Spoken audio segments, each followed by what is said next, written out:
नमस्कार दोस्तों इमेजिन करके देखिए, एक माता पिता सुप्रीम कोर्ट से गुहार कर रहे हैं कि उनका जो बेटा है उनको मृत्यु दे दी जाए। ये आप देख सकते हो, खबर रिसेंटली काफी ज्यादा न्यूज में रहा था।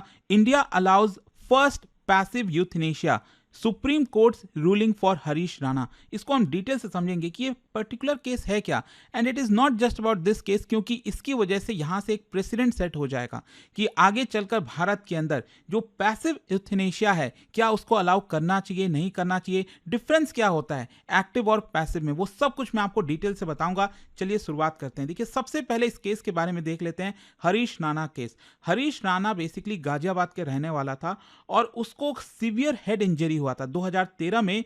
वो 4th फ्लोर की बिल्डिंग से गिर जाता है, जिसकी वजह से सर पर बहुत ज्यादा चोट आती है और गिरने की वजह से वो इरिवर्सिबल ब्रेन डैमेज हो गया, मतलब कि वो परमानेंट वेजिटेटिव स्टेट में चला गया। अच्छा, ये होता क्या है, what is permanent vegetative state? मतलब ये एक न्यूरोलॉजिकल कंडीशन होता है जहां पर जो पेशेंट है उसका ब्रेन फंक्शन ही नहीं करता, वो पूरी तरह से ऑलमोस्ट डेड कह लीजिए। कहने का मतलब यह है कि भले ही वो जिंदा है शरीर, लेकिन जो एक ब्रेन का फंक्शन होता है ना normal day to day life में, वो करना बंद कर देता है। उसको आसपास के सराउंडिंग्स का कुछ पता नहीं होता।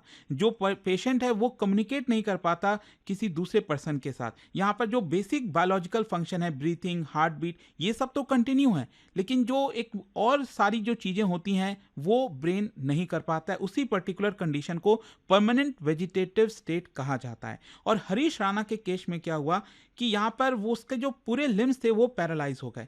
यहाँ पर ट्यूब फीडिंग पर वो डिपेंडेंट हो गया, मतलब जो भी खाना पीना जा रहा था वो ट्यूब के माध्यम से उसके शरीर में जा रहा था। एंड वो अपने केयर गिवर पर टोटल डिपेंडेंस, मतलब 100% डिपेंडेंस कहते हैं ना, कि वो कुछ कर ही नहीं सकता, उस कंडीशन में वो चला गया था। एंड पिछले 12 से 13 साल में कोई भी मीनिंगफुल रिकवरी नहीं देखी गई। तो ये पर्टिकुलर कंडीशन था हरीश राणा का। अब क्या है कि उसके एल्डरली पेरेंट्स थे जो इतने लंबे समय से, पिछले 1 दशक से ज़्यादा हो गया था, उसका लगातार ध्यान रख रहे थे और खर्चा भी ऑब्वियस ही बात है काफ़ी आता है। इवेंचुअली क्या है कि वो सुप्रीम कोर्ट के पास गए और सुप्रीम कोर्ट से परमिशन मांगी कि यहाँ पर जो लाइफ सस्टेनिंग ट्रीटमेंट उसका चल रहा है उसको विड्रॉ कर दिया जाए, मतलब उसको हटा दिया जाए। और उनका आर्गुमेंट बेसिकली ये था कि कोई भी पॉसिबल रिकवरी यहां से दिख नहीं रही है और जो कंडीशन है इट इज इनह्यूमन, मतलब कि वो जो सफर कर रहा है डे टू डे बेसिस पर, उसकी जो डिग्निटी है वो लूज हो रही है। So that is why they wanted to allow him to die peacefully, कि इससे बेहतर, कई बार हम कहते हैं ना कि इससे मतलब जो पेन से इंसान गुजर रहा होता है जिस पर्टिकुलर कंडीशन में, और उसके बचने की मतलब कोई चांस ही नहीं है, तो दैट इज वाई उस कंडीशन में कई बार लोग कह देते हैं ना कि इससे अच्छा तो उसकी मृत्यु हो जाती, पीसफुली कम से कम मर तो सकता था। तो कुछ ऐसा ही केस था उसके पेरेंट्स के सामने, दैट इज वाई वो लोग यहां पर सुप्रीम कोर्ट के सामने गए। अब क्वेश्चन ये आता है कि सुप्रीम कोर्ट ने क्या डिसाइड किया। 2 जजों की बेंच थी, जस्टिस जेबी पर्दीवाला और जस्टिस केवी विश्वनाथन। उन्होंने जितने भी मेडिकल रिपोर्ट्स हैं, एथिकल क्वेश्चंस हो गया, कॉन्स्टिट्यूशनल प्रिंसिपल्स हो गया, उन सबको एग्जामिन किया और फाइनली कोर्ट ने डिसाइड किया, फैसला सुनाया कि यहां पर जो लाइफ सपोर्ट है उसको विड्रॉ किया जा सकता है अंडर स्ट्रिक्ट सेफगार्ड। अच्छा, कोर्ट ने क्या क्या बोला है इसको समझ लीजिए पहले, क्योंकि ये बहुत इंपॉर्टेंट है। सबसे पहला तो ये बोला है withdrawal of artificial nutrition and medical support, मतलब डॉक्टर्स अभी तक ट्यूब से जो उसको फीडिंग दे रहे थे, जो खाना पीना दे रहे थे, उसको रोक दिया जाए। ध्यान रखिएगा, हरीश राणा वेंटिलेटर पर नहीं था, ये बहुत इंपॉर्टेंट है। और ये कहीं ना कहीं एक बहुत बड़ा डायलेमा भी आया था सुप्रीम कोर्ट के सामने कि वो वेंटिलेटर पर नहीं है, वो नॉर्मल बेड पर है, लेकिन उसका जो भी खाना पीना है वो फीडिंग के माध्यम, ट्यूब फीडिंग के माध्यम से हो रहा है और लाइफ सस्टेनिंग ट्रीटमेंट उसका चल रहा है।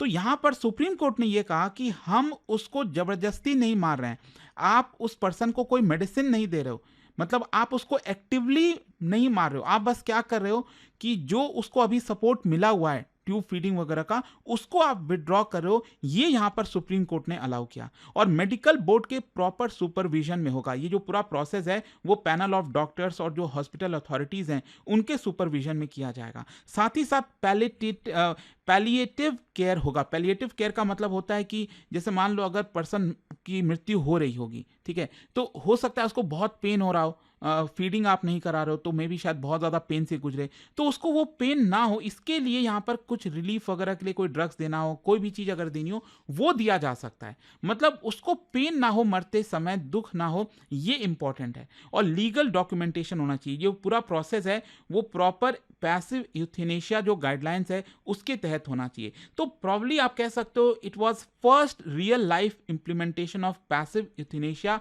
In India. मतलब अभी तक इसको नहीं किया जा रहा था। एक केस आया था, मैं आपको बताऊंगा इसके सामने, उसके पहले आप समझ लीजिए यूथेनेशिया क्या है। देखो, यूथेनेशिया का बेसिक मतलब होता है कि आप इंटेंशनली किसी पर्सन का जो जीवन है उसको खत्म कर रहे हो, ताकि वो जिस पर्टिकुलर फेज से गुजर रहा है, जो सफरिंग वो झेल रहा है, और वो कभी क्योर हो ही नहीं सकता। समझने की कोशिश करिए, एक पर्सन है जो बहुत ज़्यादा सफ़र कर रहा है, बहुत ज़्यादा पेन में है, लेकिन उसका रिकवरी हो ही नहीं सकता, इट इज़ ऑलमोस्ट इम्पॉसिबल।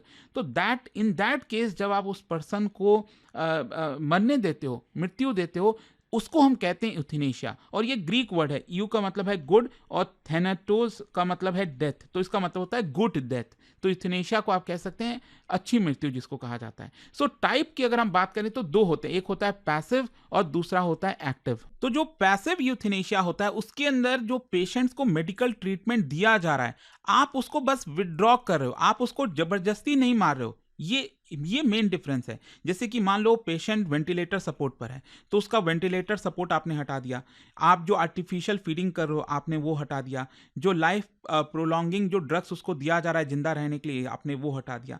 मतलब पेशेंट जो है वो नेचुरल डेथ की तरफ जा रहा है। मतलब आप उसको जबरदस्ती नहीं मार रहे हो, लेकिन जो उसका ऑलरेडी अंडरलाइंग इलनेस चल रहा है उसकी वजह से उसकी मृत्यु हो रही है। और भारत में इसको लीगल किया गया, और रिसेंटली किया गया था, मैं अगेन आपको बताऊंगा। उसके पहले ये एक्टिव एथनेशिया क्या होता है, इसमें सिंपल सी चीज है कि यहां पर विड्रॉ करने के बजाय आप उसको कोई ना कोई लीथल इंजेक्शन दे रहे हो, कोई ऐसा पॉइजन दे रहे हो ताकि उसकी मृत्यु हो जाए। मतलब आप जबरदस्ती उसको मार रहे हो, एंड ऐसा नहीं है कि आपका कोई गलत इंटेंशन है। यहां पर भी यही पर्पस होता है कि वो पर्सन जो है आपका नेचुरली डेथ नहीं हो सकती, लेकिन फिर भी वो सफ़र कर रहा है पेन में, तो इट इज़ बेटर कि उसको जो है कोई ड्रग्स देके, कोई लीथल इंजेक्शन देके उसको मार दिया जाए। लेकिन भारत में और ज़्यादातर दुनिया में आप देखोगे एक्टिव यूथनेशिया जो है वो बैन है। बहुत कम ऐसे देश हैं, हार्डली कुछ रीजन्स हैं 6-7 के आसपास जहां पर ये अलाउड है एक्टिव यूथनेशिया। अच्छा, यहां पर मैं आपको बता दूं इवोल्यूशन भारत के अंदर क्या हुआ था। सबसे पहला केस आया था 2011 में, एक बहुत ही landmark case, and I am sure कि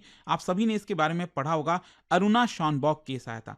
देखिए, बहुत ही ज़्यादा दुखद घटना हुई थी। आप सोचो, आई थिंक 1970s में जो अरुणा शॉनबॉक है, एक नर्स थी, मुंबई के एक अस्पताल में उनके साथ दुर्व्यवहार किया जाता है, सेक्सुअल एक्सप्लॉयटेशन किया जाता है, और अगले 42 ईयर्स तक, जी हाँ 42 साल तक उनको इतना ज़्यादा इंजरी होती है जिसकी वजह से अगले 42 ईयर्स तक वो वेजिटेटिव स्टेट में थी।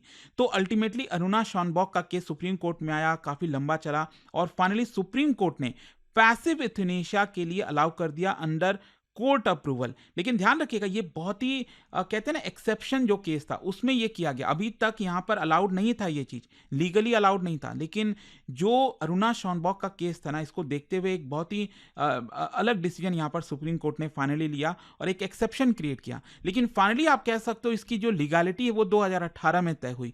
कॉमन कॉज केस था, common cause versus union of India. यहां पर कोर्ट ने क्या किया, जो आर्टिकल 21 है ना, जिसको हम राइट टू लाइफ कहते हैं, उसके अंदर बहुत सारे आपने देखा होगा सर, जो सुप्रीम कोर्ट है वो लगातार कई चीजें ऐड करती जाती है। तो यहां पर right to die with dignity ये भी सुप्रीम कोर्ट ने ऐड कर दिया आर्टिकल 21 में, और ये पैसिव यूथनेशिया जो है वो आपका लीगल करार दिया गया भारत के अंदर। लेकिन अभी तक वो नहीं हुआ था। ये वाला जो ये केस है, ये पहला आप कह सकते हैं ऑफिशियल जहां पर ये अलाउ किया है सुप्रीम कोर्ट ने। और ये लिविंग विल भी यहां पर सुप्रीम कोर्ट ने अलाउ किया। मतलब कोई पर्सन अगर मान लो अभी जिंदा है, तो उसका जो end of life medical treatment है वो कैसे होगा, उसको इंस्ट्रक्शंस वगैरह इंसान पहले ही दे सकता है, उसके लिए भी यहाँ पर सुप्रीम कोर्ट ने अलाउ किया। एंड पैसिव यूथनेशिया का गाइडलाइंस को लिए भी बोला कि हॉस्पिटल्स को यहाँ पर प्रॉपर जो स्ट्रक्चर्ड प्रोसीजर है उसी के तहत करना होगा, जिसके अंदर मेडिकल बोर्ड वगैरह शामिल होंगे। अच्छा, ये इतना कॉम्प्लेक्स केस क्यों था? ये जो हरीश राणा का हम केस कह रहे हैं, मैंने आपको क्या बोला, हरीश राणा वेंटिलेटर पर नहीं थे, वो इंडिपेंडेंटली ब्रीथ कर रहे थे। लेकिन हाँ, जैसा मैंने बताया कि वो एक्टिव नहीं थे, वो किसी से कम्युनिकेट नहीं कर पाते थे, बस ऐसे ही बस वो पड़े हुए थे। So that was the case. कहीं ना कहीं ये एक कह सकते हैं ना कि एक बहुत बड़ा एथिकल डायलेमा आ जाता है कि क्या इसको अलाउ किया जाए या ना किया जाए। फिर दूसरा, आर्टिफिशियल फीडिंग को लेकर डिबेट चल रहा था कि यहाँ पर फीडिंग ट्यूब को हटाना, मतलब क्या ये एक्चुअल में पैसिव यूथनेशिया होगा, क्योंकि खाना खाना तो एक मतलब आप अधिकार कह सकते हो ना यार, कि इंसान को जिंदा रहने के लिए खाना तो खाना ही पड़ेगा। ऐसे तो किसी भी पर्सन को अगर आप खाना नहीं दोगे तो इसका मतलब आप उसको मार रहे हो ना। तो वही चीज यहां पर हुआ कि अगर आप उसकी फीडिंग ट्यूब को हटा रहे हो तो क्या ये पैसिव एथनेशिया उसके बाद भी कहलाएगा, क्या ये एक्टिव एथनेशिया नहीं होगा? ये भी एक बड़ा सवाल सुप्रीम कोर्ट के सामने था। एंड यहां पर कोई टर्मिनल इलनेस नहीं था, he was not dying from cancer या फिर ऑर्गन फेलियर। यहां पर उसका न्यूरोलॉजिकल डैमेज था जो कि इरिवर्सिबल था, उसकी वजह से आप ये अलाउ कर रहे हो। और ये 1 दशक से ज्यादा हो चुका था इस चीज को। तो कोर्ट कहीं ना कहीं जो एक्सपर्ट मेडिकल बोर्ड है उसके ऊपर बहुत ज्यादा रिलाई किया और फाइनली कोर्ट ने डिसाइड किया कि हम इसको अलाउ करते हैं पैसिव यूथनेशिया को। हाँ, इसमें बहुत सारे सेफगार्ड्स हैं जैसे कि medical board certification, second independent medical board, family consent, hospital approval, legal documentation, ये सारी चीजें इन्वॉल्व होती हैं। तब जाकर इतने सारे सेफगार्ड्स होते हैं, तब यहां पर अलाउ किया जाता है। और ये जो पर्टिकुलर जजमेंट है दोस्तों, ये इतना मायने क्यों रखता है? सबसे पहला है कि जो right to die with dignity है ना, उसको और मजबूत करता है आर्टिकल 21 को। जो प्रैक्टिकल इंप्लीमेंटेशन है, क्योंकि अभी तक ये अलाउ नहीं किया गया था, अब फाइनली ये भारत में इसको क्योंकि ये दिखाया गया है, पहला केस है, तो ये कहीं ना कहीं एक प्रैक्टिकल एग्जाम्पल की तरह बनेगा कि आगे इस तरह के कभी कोई केस आएंगे तो कैसे उसको हैंडल करना है। और कहीं ना कहीं जो पैलिएटिव केयर होता है, मैंने आपको बताया ना कि यहाँ पर जो पर्सन की मृत्यु हो रही है उसको पेन नहीं होना चाहिए, उसको भी अलाउ किया गया है। एंड लीगल क्लैरिटी भी इसको प्रमोट करता है, ये पर्टिकुलर जो जजमेंट आया है। अच्छा, इंटरनेशनली अगर मैं आपको बताऊं, जैसा मैंने आपको बोला, बहुत कम ऐसे देश हैं जैसे नेदरलैंड, बेल्जियम, कनाडा, स्विट्जरलैंड, यही कुछ ऐसे देश हैं जो एक्टिव यूथनेशिया को अलाउ करते हैं। अदरवाइज ज्यादातर देश दुनिया भर में वो पैसिव यूथनेशिया को ही अलाउ करते हैं। तो आई होप कि आपको डिटेल में अब ये समझ में आ गया होगा। पिछले 2-3 दिनों से इसके बारे में काफी चर्चा हो रही थी। और जाने से पहले एक बहुत ही इंटरेस्टिंग क्वेश्चन है आप सभी के लिए। ये जो फ्रेज है ना आर्टिकल 21 के अंदर हमारे संविधान में, प्रोसीजर एस्टैब्लिश्ड बाय लॉ, ये ओरिजिनली हमने कौन से कॉन्स्टिट्यूशन से बोरो किया है? इसका राइट आंसर आप सब जानते हैं, मेरे इंस्टाग्राम पर तो मिलेगा ही, वहां पर अगर आप नहीं हो कोई बात नहीं, टेलीग्राम से ले सकते हैं इसका सही उत्तर। और दोस्तों, जैसा मैंने आपको बताया, अगर आप यूपीएससी की तैयारी कर रहे हैं, कोई भी बैच चाहते हैं, आपको यूज करना है ये कोड अंकित लाइव मैक्सिमम डिस्काउंट के लिए। अभी सफलता महोत्सव के दौरान 60% का flat discount plus double validity आपको दी जा रही है, आप इसको ले सकते हैं। एंड ये फोन नंबर है, यहां पर कोई भी डाउट है, प्रॉब्लम है, इस फोन नंबर पर कॉल करिए, मेरी टीम आपको अच्छे से गाइड कर देगी। स्टडी IQ IAS, आपका सिलेक्शन हमारा मिशन।